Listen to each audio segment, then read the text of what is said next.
Selamat datang di podcast kami, Meramu Rasa. Kali ini kita nggak ada siapa-siapa, cuman ada beberapa pertanyaan yang beberapa kali datang ke diriku gitu. Ada yang pertanyaan langsung, ada juga yang pertanyaan melalui DM, melalui WhatsApp gitu kan.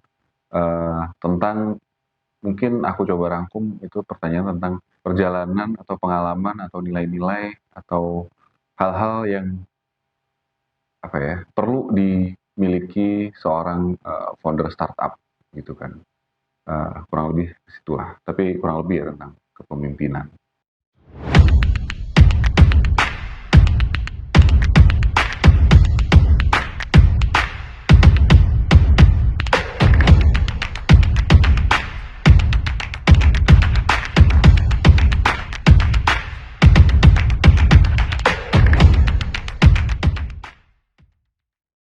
Pertanyaan pertama mungkin ini ya pengalaman aku sebenarnya kalau misalnya mulai bisnis itu sebenarnya dari tahun 2009 itu, banyak gagalnya gitu kan, eee, jadi kalau misalnya kita sebagai founder startup atau ya mungkin, sampai sekarang diriku posisinya sebagai CEO di Rasa Nusantara, founder dan CEO yang baik itu seperti apa gitu kan ya.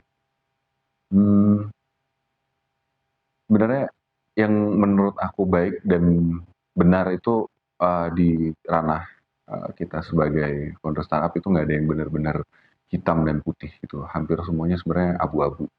Nah cuman memang, ini balik lagi ke kondisi dari perusahaannya, kondisi dari industrinya juga masing-masing. Eee, yang pertama aku mungkin pada perjalanan pernah mengalami krisis identitas gitu. Jadi apa sih sebenarnya yang ini, apa namanya, yang tugas-tugas dari seorang CEO itu apa sih gitu kan. Diriku banyak banget tanya ke teman-teman yang, founder startup juga gitu kan, yang sebagai CEO juga gitu kan. Itu, akhirnya menemukan suatu hal, kita harus mampu belajar, mendengarkan sekeliling kita, belajar mendengarkan stakeholder kita, belajar mendengarkan tim kita, belajar mendengarkan customer kita, belajar mendengarkan supplier kita, partner kita, rekan kita, dan beneficiary kita, gitu.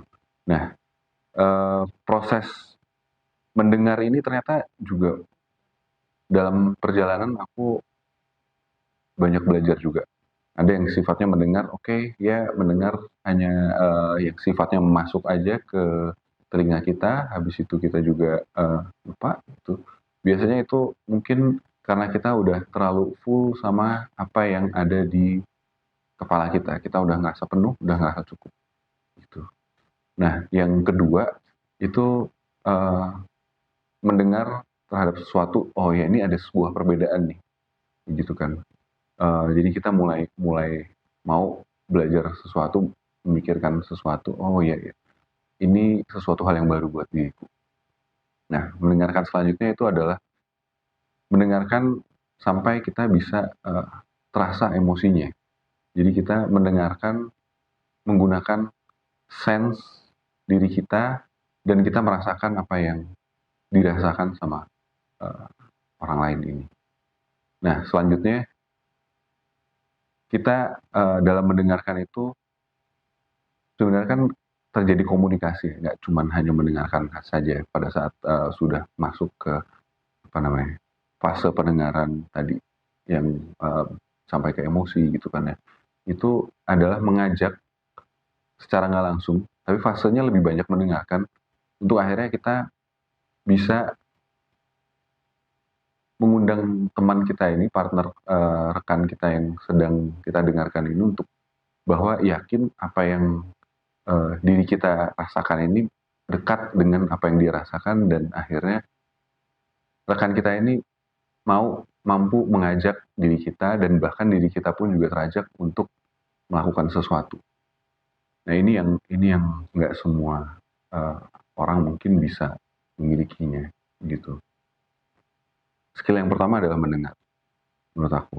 Dan ini seorang CEO menurut aku perlu banget sih untuk punya kemampuan hal tersebut. Karena akhirnya eh, banyak banget hal-hal yang nggak bisa kita mengerti dan butuh seorang CEO yang akhirnya bisa mendengar dan memberikan arahan yang jelas untuk tim yang dipimpinnya, stakeholders yang dipimpinnya. Selanjutnya, jadi dia mampu menciptakan budaya dalam organisasinya, dalam bekerja sesuai dengan uh, kondisinya dan visi ke depannya, begitu. Jadi biasanya kultur di perusahaan itu banyak terpengaruh dari tiga hal, yaitu dari value-value yang dimiliki oleh foundersnya. Yang kedua itu adalah dari value dari tim orang-orang yang ada di organisasi tersebut. Dan satu lagi itu adalah value-value yang memang sebaiknya dipegang untuk bisa tetap berjalan di industri tersebut. Nah, jadi tugas kita sebagai founder itu adalah menentukan value yang akhirnya menciptakan sebuah kultur yang akhirnya bisa menggandeng organisasi tersebut untuk mampu uh, mencapai perkembangan di organisasi tersebut dan kita bisa menjalani perusahaan tersebut dengan bahagia untuk mencapai visi kita. Nah, mungkin ini sesuatu hal yang juga sangat penting.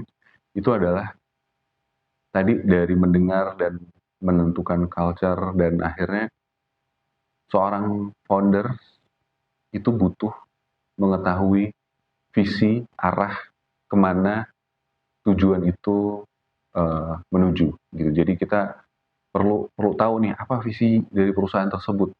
Kemudian seorang founder harus bisa menurunkan itu menjadi sebuah misi, sebuah apa kegiatan-kegiatan yang dilakukan dalam organisasi tersebut, kemudian diturunkan lagi menjadi capaian-capaian yang lebih terukur lagi, dan akhirnya aktivitas-aktivitas yang perlu dilakukan sehingga visi tersebut tercapai mungkin dalam waktu jangka yang panjang gitu. Tapi akhirnya seorang founder pun bisa menyampaikan tentang apa-apa aja yang sudah dilakukan, bahwa kita sedang perjalanan ke sana, ke visi tersebut, meskipun mungkin kita pikir jalannya akan lurus, tapi tiba-tiba harus belok ke kanan, ke kiri. Nah, itu kita perlu memastikan bahwa tim kita merasakan bahwa ada kehadiran kita, merasakan bahwa ada upaya kita bersama, meskipun mungkin terjadi kegagalan, mungkin perlu rerouting gitu, mundur sejenak, terus menjauh dulu, tapi kita perlu mampu meyakinkan tim kita dan minimal diri kita itu untuk ya kita jalanin ini bareng-bareng dan kita berikan yang terbaik. Ya ini aku belajar banget dari zaman aku masih apa ya, belum ada rasa Nusantara. Eh, Kebetulan orang tersebut baru aja meninggal, namanya Bapak Handri Satriago. Ya, salah satu filosofikal yang aku pegang dan banyak banget belajar dari beliau itu adalah uh, leaders itu menciptakan future leaders selanjutnya gitu. Jadi ya akhirnya di sini tugas aku sebagai CEO dan founder di Rasa Nusantara itu adalah menciptakan pemimpin-pemimpin selanjutnya untuk Rasa Nusantara yang bisa membantu Rasa Nusantara untuk bisa berkembang, memberikan manfaatnya di ranah gaya hidup sehat dan lestari ini. Gitu, karena diriku pun sadar pada saat waktunya ada sosok seseorang yang lebih capable, memiliki visi yang lebih besar lagi mungkin untuk mencapai hal tersebut, ya saat disitulah Kresna harus dengan lapang dada untuk memberikan tonggak kepemimpinan tersebut kepada orang tersebut gitu. Banyak sih sebenarnya filosofi-filosofi, tapi barusan ini apa ya, ya karena ada kejadian-kejadian tersebut itu jadi uh, terngiang kembali di beberapa waktu hari ini gitu. Nah, selanjutnya dalam dalam tadi mengembangkan orang-orang di Rasa Nusantara dan di organisasi yang pernah aku jalanin, tadi kan leaders create leaders. Nah, gimana sih cara cara cara untuk mengembangkan diri orang-orang di sekeliling kita ini? Eh, Minimal dari diri kita dulu.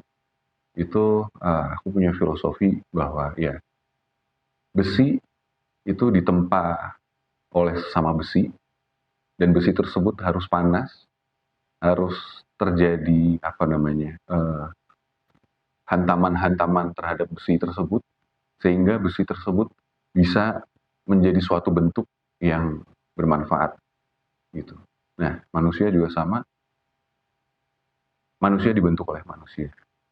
Jadi eh, kalau misalnya kita belajar sesuatu hanya sifatnya theoretical, pada dasarnya ya kita hanya belajar itu di atas kertas. Kita bisa menjawabnya, bisa menuliskannya dalam tulisan di kertas. Tapi uh, untuk membahas tentang leadership, membahas tentang kepemimpinan dimanapun kita berada, ya kita harus mengembangkan diri bareng-bareng sama manusia ini. Dan akhirnya kalau misalnya kita mau mengembangkan organisasi apapun dengan visi-visinya tersebut, ingin memberikan kebermanfaatan untuk manusia lagi. Beneficiary-nya kembali mostly manusia lagi.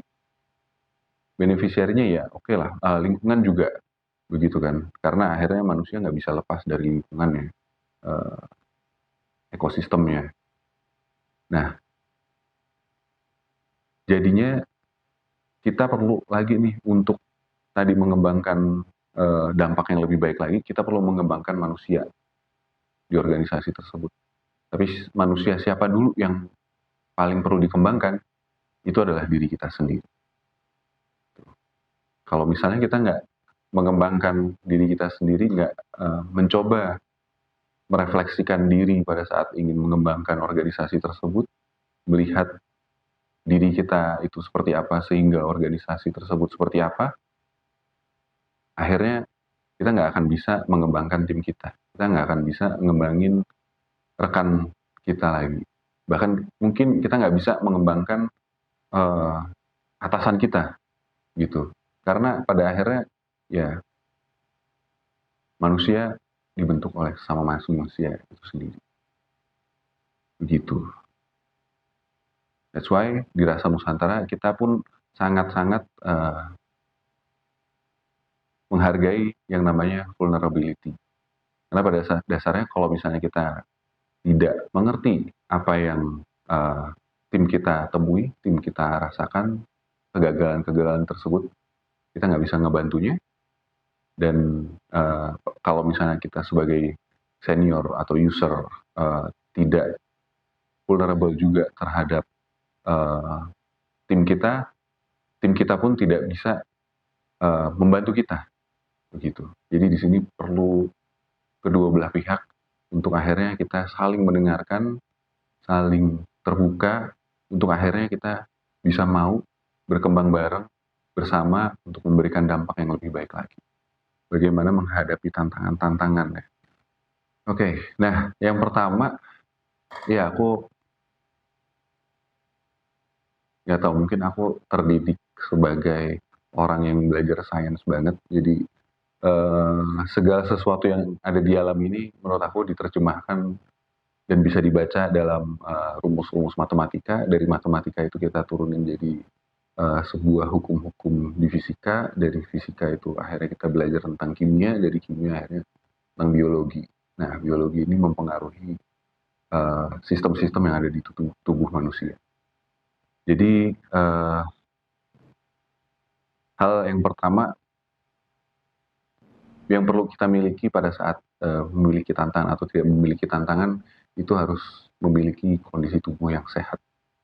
Gitu. Nah, bagaimana caranya?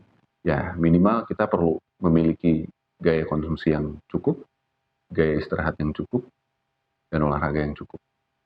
Gitu. Konsumsi yang cukup ya kita minimal makan sayur, buah itu harus. mungkin kalau misalnya ada yang vegan ya boleh persilahkan inilah ya. Tapi buat aku pribadi mungkin aku nggak bisa hidup vegan karena pada akhirnya tetap membutuhkan nutrisi-nutrisi di daging-daging. Meskipun aku juga udah cukup mengurangi lah. Hanya pada saat tertentu aku makan daging. Gitu. Jadi ini sebenarnya, in my opinion, konsumsi yang sifatnya jenis-jenis makanan ini itu uh, individual. Jadi nggak ada yang benar-benar cocok di diri Kresna, itu cocok di teman-teman yang lain. Jadi kita perlu melakukan journaling untuk konsumsi. Terus ya itu mungkin sedikit tentang konsumsi. Terus istirahat. Nah istirahat sebenarnya tidur yang cukup itu sebenarnya paling benar kalau misalnya ini kita nggak perlu menggunakan alarm gitu. Jadi tetap kita harus menghargai circadian rhythm kita, ritme circadian kita. Nanti pada saat sudah butuh, tubuh kita akan sebenarnya akan bangun sendiri karena nanti biasanya pada saat udah cukup kortisol kita naik dan akhirnya kita ya udah akan bangun kayak ngapain lagi ya? Udah nggak butuh tidur lagi. Jadi ya akan bangun gitu. Terus nah yang ketiga butuh melakukan olahraga. Nah olahraga ini yang aku lakukan itu biasanya bangun pagi itu bergerak ngelakuin high intensive training, HIIT ya singkatannya gitu, aku lupa. Di situ terus kemudian mandi air dingin dan ya itu menurut aku pribadi ngebantu banget ngejaga mental state diri aku. Karena akhirnya kalau misalnya kondisi badan kita nggak sehat, kondisi mental kita nggak sehat, itu akhirnya membuat kita tidak mampu mengambil keputusan-keputusan yang logis. Nah, selanjutnya itu dari tubuh fisik kita. Yang selanjutnya adalah ekosistem kita, minimal keluarga kita, pasangan itu sangat berpengaruh, anak juga berpengaruh, dan orang-orang yang sering kita temui itu akan sangat mempengaruhi bagaimana kita menghadapi tantangan, bagaimana kita menyelesaikan tantangan, bagaimana kita berpikir juga banyak sekali. Jadi kalau bisa emang akhirnya kita menentukan, berani mengatakan tidak kepada orang-orang yang mungkin bisa apa ya menurunkan kemampuan kita dalam mengambil keputusan baik begitu. Baca buku itu juga salah satu hal yang sangat direkomendasi karena pada akhirnya baca buku ini itu seperti kita membaca pikiran-pikiran orang yang emang kita pengen dengar meskipun orang tersebut jauh di belahan dunia lain atau bahkan orang tersebut sudah tiada. Jadi ya kita buku itu sangat-sangat bermanfaat untuk membantu kita dalam menyelesaikan tantangan-tantangan, mindset-mindset yang perlu kita pegang untuk akhirnya kita bisa mengurai masalah-masalah yang ada di hadapan kita. Skill komunikasi. Nah, pada dasarnya diriku selama ini sedang belajar banget untuk komunikasi, menyampaikan sesuatu tentang apa yang aku pikirkan, tentang bahkan jadwal aku sendiri untuk koordinasi dengan tim, itu diriku sedang belajar karena pada dasarnya diriku introvert dan apa ya banyak hal yang aku pikirkan dan kadang-kadang aku berpikir bahwa apa yang kupikir itu dipikirkan juga oleh rekan-rekanku. Nah, sedangkan kenyataannya nggak seperti itu. Jadi skill komunikasi ini mungkin aku sebagai introvert memang akhirnya punya pegangan banget untuk mendengar karena dari mendengar tersebut akhirnya aku bisa mengetahui, merasakan dan akhirnya mengajak lingkunganku untuk melakukan apa yang baik untuk kita kerjakan.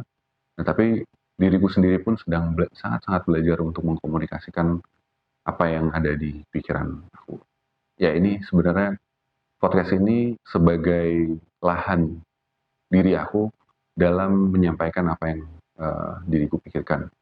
Dan ini sebenarnya akan ngebantu juga nanti di tim di Rasa Nusantara atau di organisasi yang lebih luas lagi untuk akhirnya mengerti dan jelas nih apa yang perlu dilakukan oleh sosok tersebut untuk akhirnya kita bisa mencapai suatu visi yang mungkin diriku ingin sampaikan dalam komunikasi tersebut. Kurang lebih seperti itu. Nah, eh, gimana caranya supaya kita tetap relevan? Itu menurut aku pribadi adalah mendengar dan membaca gitu. Hmm, ya di sini kita sebagai sebagai seorang CEO kita perlu banget yang namanya mendengar konsumen karena akhirnya mereka adalah sosok yang utama yang paling kita layani gitu. Karena kalau misalnya kita nggak bisa mendengar mereka, tidak mengerti mereka, akhirnya kita nggak bisa memberikan pelayanan, produk, dan kualitasnya dan jumlahnya yang memang benar-benar sesuai dengan kebutuhan apa yang mereka butuhkan. Kemudian kita juga perlu akhirnya mendengarkan kondisi industri di bisnis kita gitu. Nah, karena dari situ akhirnya kita tahu nih apa-apa saja yang terjadi, apa-apa aja yang perlu dilakukan dari kondisi makronya.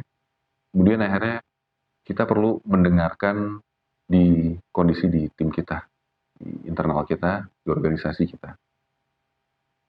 Tak lupa juga yang paling utama kita perlu mendengarkan diri kita. Apakah ini masih sesuai dengan nilai-nilai yang kita pegang, sesuai dengan nilai-nilai dari organisasi yang kita jalani, dan akhirnya dari situlah akhirnya kita bisa menemukan keputusan yang terbaik meskipun berat untuk kita jalani, tapi ini adalah keputusan terbaik yang akhirnya perlu kita lakukan, yang meskipun sekiranya bakal mengorbankan suatu pihak, tapi kita tahu pasti bahwa itu adalah keputusan terbaik dan itu akan memberikan kebermanfaatan yang lebih besar lagi di jangka yang lebih panjang.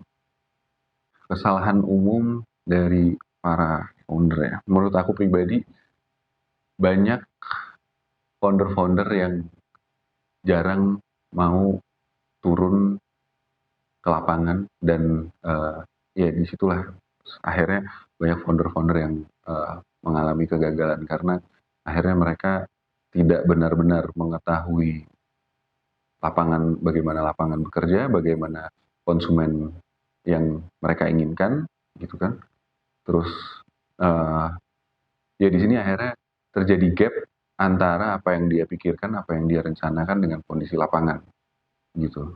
Untuk itu memang akhirnya salah satu hal yang perlu kita lakukan selain mendengar, berkomunikasi dengan stakeholders, kita juga perlu turun langsung, mencoba langsung apa yang terjadi di lapangan, apa yang terjadi di apa yang dialami oleh pelanggan. Jadi ya misalnya kalau di Rasa Nusantara ya, jadiku nyobain nih beli produk-produk rasa gitu kan di misalnya di toko offline gitu, di toko online shop kita di masing-masing kanal. Nah, di situ kita coba selami tuh gimana pengalaman kita terjadi, apakah ini memang pengalaman yang diharapkan juga dari kacamata kita gitu kan. Itu juga perlu dilakukan. Terus akhirnya juga mungkin melakukan apa yang dilakukan oleh tim-tim yang ada di lapangan. Bantu jualan meskipun kita nggak benar-benar jago, tapi paling nggak kita tahu nih apa yang sekiranya bisa membantu tim kita untuk akhirnya menghasilkan kerja yang lebih optimal lagi gitu. Ya, kurang lebih seperti itu. Jadi tetap seorang CEO meskipun kita seorang founder meskipun kita banyak mengerjakan hal-hal yang sifatnya strategik di atas kertas, tapi tetap kita perlu untuk turun tangan langsung, tangan kita kotor, untuk akhirnya kita benar-benar bisa menciptakan strategi dan taktis yang sesuai dengan kondisi lapangan. Pesan yang ingin aku sampaikan yang paling utama itu Kalau misalnya kalian ingin menjadi seorang founder, lakuin dulu. Nanti dalam perjalanannya kamu akan mendapatkan pembelajaran, dan nanti pembelajaran tersebut akan membantu kamu menemukan jalan-jalan baru yang mungkin kemarin kamu nggak pikirin, terus akhirnya ya itu akan menuntun kamu ke sesuatu hal yang uh, kamu inginkan gitu. Karena kalau nggak pernah dijalanin ya kita nggak pernah tahu sih. Itu yang pertama. Yang kedua, uh, measure what matters. Jadi kita perlu mengukur hal-hal yang memang penting di bisnis kita. Kalau kita masih belum tahu apa yang perlu diukur, ambil aja dulu datanya, apapun datanya, habis itu kita bikin datanya, kita olah, nanti kita mulai ambil insight. Nah, dari data-data tersebut dan dari kegiatan-kegiatan yang kita lakukan, di situ nanti akan membantu kita dalam menemukan apa nih yang benar-benar bisa kita kendalikan, dan akhirnya apa yang bisa kita kontrol untuk akhirnya kita bisa mengendalikan bisnis kita lebih baik untuk berkembang, untuk lebih memberikan dampak yang ingin kita harapkan lagi. Ya, mungkin segitu dulu aja pertanyaan yang ku jawab. Semoga teman-teman dengar semangat nih ngedengerin apa yang diriku sampaikan, pengalaman-pengalamanku, mungkin filosofi-filosofi yang aku pegang. Jangan lupa klik like, subscribe, dan share, dan komen juga di podcast kami, Meramu Rasa, dan sampai jumpa di podcast kami selanjutnya. See you.